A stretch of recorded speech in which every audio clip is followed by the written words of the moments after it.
Morning. I'd like to take you through now the third chapter, business organization, that is business units. And we have a number of units that a business may take depending on management, depending on the resources available, and depending on a number of objectives that they may be having.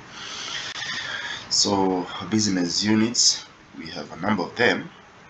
By defining the term business unit, this is the way businesses are organized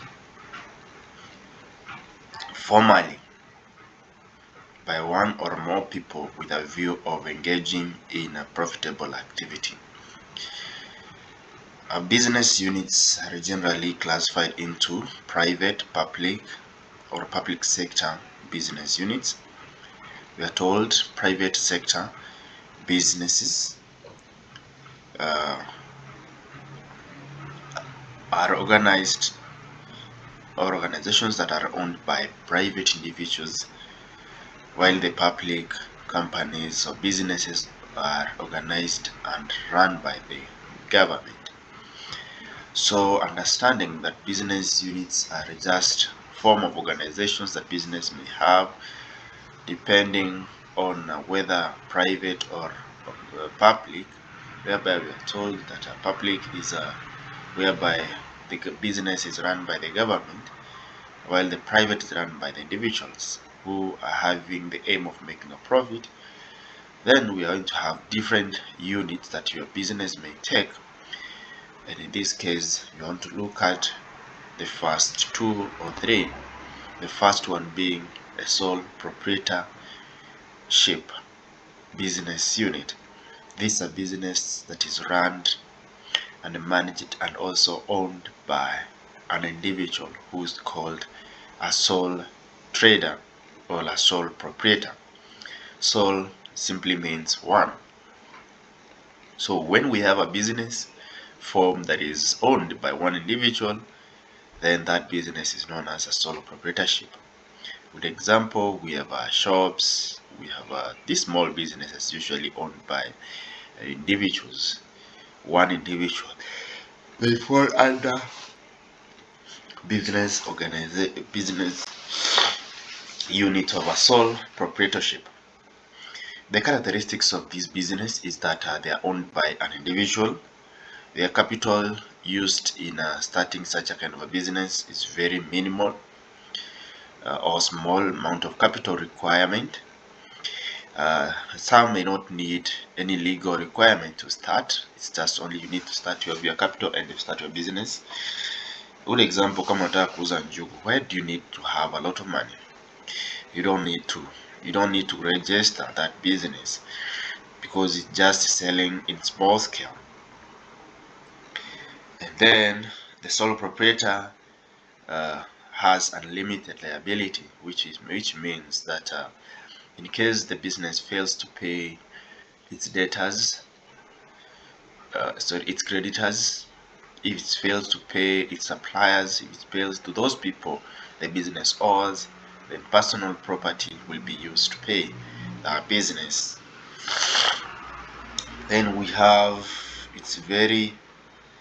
the sole proprietorship business is very flexible. That means one can change from one business to another very easily in this kind of business to respond to changes in demand of maybe the product they are selling. Then we have another feature is that the owner of the business is solely or he's the only one who is responsible for management of all the business activities in this kind of business. Information: how does the sole proprietorship can be formed? It's very easy. Sole proprietorship business can be formed very simple by just having gathered the necessary resources required and then go and do some few legal formalities. Like for example, if you're going to do your business in Nairobi, you just have to acquire a trade license from the Nairobi City Council. That is all. That is if it is required. Not all business that can get that requirement. to start the business. So you only need to raise capital required for that business. Sources of capital for this business. Where can one get capital to start that business? There are very many sources an individual can use to get capital from. Amongst all of them, the first one becomes his own personal saving. You've been doing some other activities and you intend to start a business, and therefore from your savings we need to use that money for business. Or you can have a source like borrowing from friends and family. You can borrow from friends and family, or even borrow from the lending institutions like the circles, um, the circles, the banks, non-bank financial institutions, and many other institutions that may be lending you money, or even you can be lent capital assets like machines from suppliers.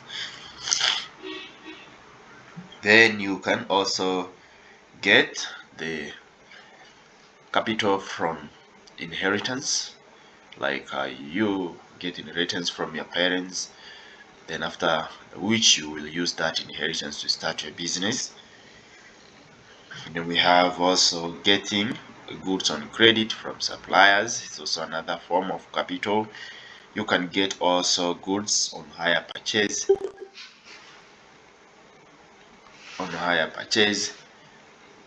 That means even if you may not have enough money to start your business, you can get some goods and pay in installments, so that the business will continue in its operations. As the business goes on, you will continue paying back what you already owe the sellers. In that case, you can also lease or rent a property. You may be having excess properties on your place. For example, you've constructed a house for your business and you realize that you don't have enough money to invest and start a business. You rent some space which you are not using to get enough capital for your business. You can also plow back the profits. Plowing back the profits simply means that you've already started your business, but then the capital is not enough. Any small amount of profit that you are making, you are not going to use it for your personal use, but then you bring it back to the organization to, of course, improve the business, like now using it to buy other goods, using it to buy other machines, using it to buy other stocks, using it to enlarge or expand your business, and therefore that becomes also a source. You can also get financing from or capital from donations from friends and relatives. Friends and relatives can see your potential in business and then they will just donate. This one you're not going to pay them back. So from their donations and from relatives' donations, you can have enough money to do such kind of business. Management of a solo proprietorship business. It is managed by one individual, the sole trader or the sole proprietor, and therefore with the help of family members who will be willing to work, who will be willing to help him do business, and they may not need any payback. Advantages of having a sole proprietorship: number one is that capital requirement is very small to start a business. So that's one advantage. Once you have small amount of capital, you can start that business. Then few formal legal formalities required. You don't need much certification to start that business. Sometimes you may not even be required to get any license, trade license to start business, depending on where you're going to have your business and depending on the size of your business. So sometimes requires no or it has few legal formalities to start a business. Then the trader has close and personal contact with customers. That's another advantage, so that it's possible that he can even give them uh, goods on credit because he knows them exactly. So he'll tend to have some of their needs satisfied because he has personal contact with them, and therefore he will serve them to the most requirement. Number 5, a sole proprietor is able to assess the credit worthiness of her customers, because he has close relative, sorry, close because of the personal relationship that he may have. He will be okay, sorry, what is wrong with my connection here?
Sorry, let's continue. There's just an error in connection.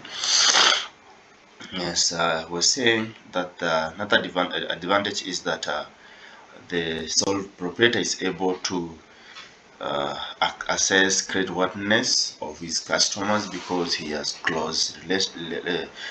close ties with them, and therefore is able to offer credits and to those who are what you can pay promptly, and those who may not be able to pay, he will refuse to give them goods on credit. Then the sole trader is accountable to him or herself. There's another advantage, that whatever mess he makes there's no one to blame. So he'll be responsible for all his actions. Then the sole trader, number 7, is able to keep the top secrets of the business operations, because he shares no responsibility of managing and running the business. So therefore, if there is a secret of that business, it is only kept within the sole trader's disposal. Then we have, he or she enjoys the profits. Another advantage alone, that the sole proprietor is the own boss who enjoys the profits alone, no sharing of profits at that point. A sole trader or a sole proprietorship is very flexible, as I had already said, that whenever changes arise, maybe in the market, it is possible for a sole proprietorship to shift or make necessary changes so that they can reap huge from such a market. And then a sole proprietor, so we have done with that. Those are 9 advantages of a sole proprietorship form of business. So though it has all those it has all those advantages, it may have also some shortcomings, which we call disadvantages. The first one being unlimited liability. This means that if the assets available in the business are not enough to pay the business debts, the personal property of the owner will be used. That is the disadvantage number 1. Unlimited liability. Liability is responsibility. So in this case, the business is not different from the owner. So if the business makes a loss, or the business is unable to pay its debts, business is unable to pay the suppliers, is unable to pay the loans, then his personal property, like your house, like other personal property, you can have a plot that you may have bought as a sole proprietorship before even starting the business, may be sold out to pay such debts. And also another disadvantage is that there is insufficient capital for expansion because the sources of capital lack the sources sorry because of scarce resources and the lack of access to other sources. We have only limited sources of capital for the business, and therefore in the case the owner would want to expand the sole proprietorship, they may not have enough capital to expand business operations because actually we have very few sources of capital to start that business, unlike other business units that you're going to look at, like partnership, which will have some contribution from other partners. But this one, you'll only rely on your savings, donations, loans from the banks, and also inheritance. So you see, the pool in which you are going to get resources for a business is very limited. Then we have also he or she is overworked. The sole proprietorship will be overworked and has no time to rest or time for recreation. Business owners in sole proprietorship don't have even time to rest. They don't have time for their own pleasure, that is, recreation and other activities. So you see, there's also another disadvantage for this business. You'll see this person having a business like now, with example, shoppers. They wake up very early by 4. You'll see them opening their shops. You see them closing the business as late as also 5 p.m. So 11 p.m. Sorry. So you see, this person works more than those who are employed because of the business, and they don't have any other time for other people. That's the nature of the business. And then we have also another disadvantage is that lack of continuity if the sole proprietor dies. So if the owner of the business dies, becomes bankrupt, or he's insane, unable to continue to operate the business will die indefinitely. It is not going to grow forever as long as the owner of the business is no longer there. We have also already seen these things happening even from where we are coming from. Some businesses were doing well, but when the owners die, that is how the business dies indefinitely. So we have also a sole proprietorship may not benefit from advantages realized by large-scale enterprises. The benefits that are realized by large-scale enterprises, which we call economies of scale, like for example, when they buy large enterprises, when they buy in bulk purchases, they are given discounts, they are given transport facilities, they are facilitated through transportation. But this one, because the nature of the output uh, that results from their purchases of small quantities, they may not enjoy these benefits. Lastly, sole proprietorship lacks specialization, and therefore lack of specialization in learning business is another disadvantage here, because now best performance in this kind of a business unit may not be realized because it will depend only on the skills that the owner of the business has. And that means any business owner must have its limitations, and therefore through those limitations the business will always suffer, therefore may not serve best to the customer's needs. Lastly, so due to the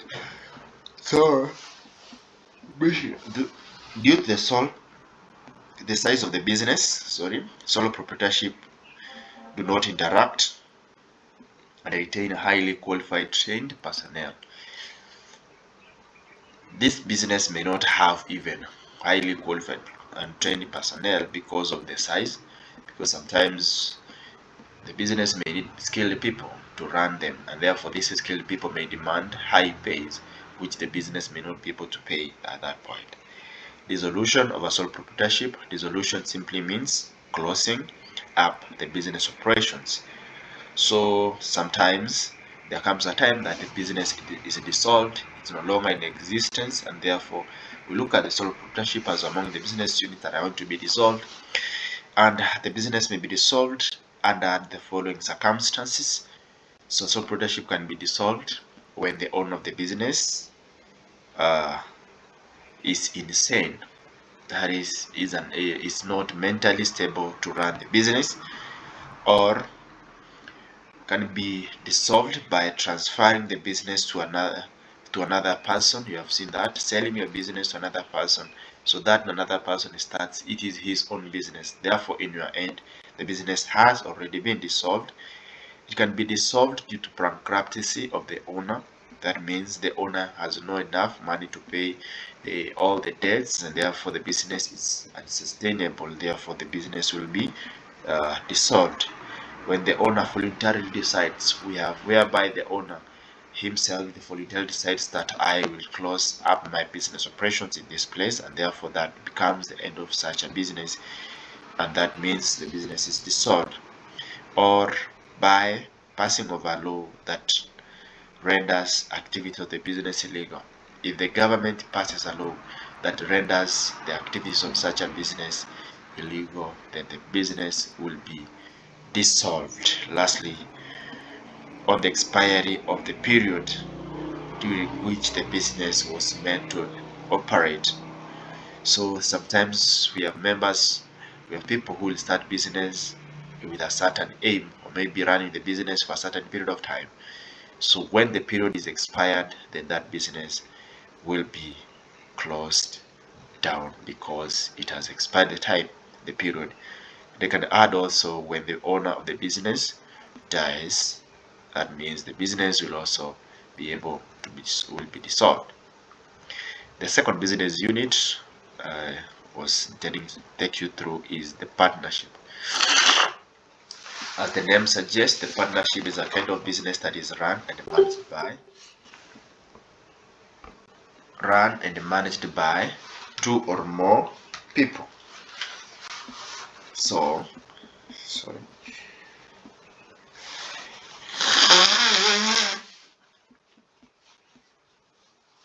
These people come together with the aim of pulling together resources to start a business, which they which they are intending to earn a profit and also help one another in managing and running daily operations of such a business. Characteristics of a partnership: the capital is contributed by the partners. So these people come together are known as partners. So they will contribute capital themselves to start a business. Partnerships have limited liability. That means the business is separated from the owner's properties. Therefore, if the business fails to pay all its debts, the owners of the business or the partners' properties may not be used to pay off these debts. Then each partner acts as an agent of the firm with the authority to enter into contract. Each member in the partnership has the authority as same as the others. Therefore, they will act as agents of the partnership by entering into contracts with other businesses, with other organizations on behalf of the contract. So they will transact in the name of the business, not in their own authority. Then we have also partners are co-owners of the business, having interest or claim on the business. So all of them are the owners. They co-own the business. None who is having absolute ownership of the business. So all of them, they co-own, and therefore they have interests on the growth of this business all the time. Then another character of a partnership is that responsibility, profit, and losses are shared as per the agreement. Before we start a business, we have what we call a partnership deed. That is an agreement. So therefore, based on the agreement, we'll have how responsibilities are shared, how goods, how losses and profits are shared among the partners in the partnership. Then lastly, all partners have equal right to participate in the management. So that's another characteristics, that all partners who have started the business have equal right to participate in management of the business. This right arises from the interest or claim of the partner as a co-owner in the business. Types of partnerships. We have a number of them, and they are classified in different levels. So they are classified according to the type of liability. So according to the type of liability, we have two types, that is limited, general stroke ordinary partnership or limited partnerships. So when we talk about general partnerships or ordinary partnerships, these where members have unlimited liability. So if you have a partnership whereby the members of the owners of the business or the partners have unlimited liability, such that if the partnership fails to pay its debts, and therefore the owners or the partners are going to sell their own personal property to pay off these debts, then that kind of a partnership is known as general or ordinary partnership. Then we have also limited partnerships, whereby members or partners do not have personal liability to the debts of the business. Then we have another type is according to classification is according to the period of operation. So according to the period of operation, we'll have a temporary partnership. That is a partnership that is decided or maybe established purposely to operate in a certain period of time. So when that time expired, that partnership ends there or is dissolved at that point. Then we have permanent partnership. That means the partnership is formed to operate indefinitely. They are also called partnership of will at will. These are partnerships that will be perceived to continue its operations for all the time. Then we have according to the activity they perform. So according to the activity,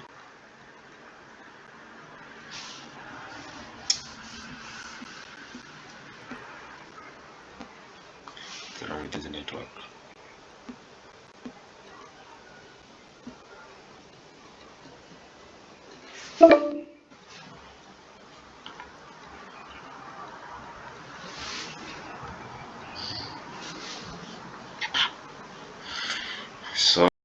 Sorry for network. My network has some problem here, but almost winding up. According to the activity that the business is involved, according to the business of that partnership, will have two also types: trading partnerships, which means they are involved in buying and selling goods, and then we have non-trading partnerships, whereby partnerships whose main activity is to offer services such as legal, medical, or accounting services to members of the public. We have some partnerships whereby we want to give advisory, we have to give information. Like now we have partnerships which are meant to give medical assistance and legal assistance to the members of the public at will. This kind of partnerships is known as non-trading partnership, because the activities are not trading. They are not profit oriented like the trading partnerships. So in a partnership, we have different types of member partners. I want us to look at that very fast. So the types of members also classified according to the following levels, classifications. The number one is according to the role they played in the partnership. So according to the role they play in the partnership, we have partners such as number one, active partners. This is the partner who's actively involved in day-to-day activities of managing and running a business, in this case the partnership. Then we have the sleeping or a dormant partner. This one is not involved, does not participate in management of the partnership business, although he invests his finances or his capital to the partnership. You may have a partnership of two people whereby one is so busy with these other activities, and while the other person is going to be able to run the daily activities of the business. So the one who's running daily activities of this business is known as the active partner, while that one who's not participating in managing the business is known as the dormant or a sleeping partner. Then we have also classification of partners based on liabilities of the business for the business debts. We have a general partner. This one has a limited liability. That means a general partner is the one whose personal property may be used if to pay off the debts if the business fails to pay to the creditors or to those that the business owes, while we have a limited partner. Number two, who is limited liability, who has limited liabilities, simply means to him no property may be sold off to pay for the business debts. And then we have classification based on the ages of the partners. Based on the age of the partners, we have also two types of partners. Number one, the major partner. This is a partner who is 18 years and above and is responsible for all the debts of the business. Then we have the minor partner. This is a person who is under the age of 18, but he has been admitted with the consent of the partners. So he's a member of a partnership, but is not of age to make right decisions, and therefore is not responsible for business debts. Then, according to capital contribution, we have a nominal or quasi partner and a real partner. So a quasi partner or nominal partner is the one who does not contribute any capital to the business, but he gives his own name for the partner for the partnership. For example, we have had these people who are public figures. We have Raila Odinga, we have Kalonzo Musyoka, we have Eugene Wamalwa, we have Ruto, we have Rigathi Gachagua. We have these public figures, and then you feel like because of what they have done previously, because of their records, people tend to associate with them more often and they like them. So you start a business in the name of Kalonzo Musyoka Business Enterprise. Yes, by Kalonzo allowing you to use his name, he becomes a quasi partner to your business or a nominal partner to your business, whereby he has already given you the name, and therefore he will be also responsible for the debts and activities of the business as they are managed in this case. So he doesn't contribute any capital, but he gives his name to the business. Then we have a real partner. This is one who contributes capital for the business. Then we have other types of partners that we may have. We have a secret partner. This is a partner who is not we have a secret partner who actually participates in the management of the business but is not disclosed to the public. We call him a secret partner. You will see them making decisions, but you cannot know that whether they are managers of the business. So this secret partner, he may be even part of the management team, but all the time he has never been disclosed to the public as a manager among the managers of the organization. Then we have a retiring partner. This is a partner who is going to retire very soon in the organization. And then we'll have also an incoming partner. This is also a partner that is going to be admitted to the partnership. So I wish to stop there for today so that I will continue. Probably at the end of the day, you will have more notes shared and more videos shared. The last part of partnership, and also we go to the next type of business unit. You enjoy your day.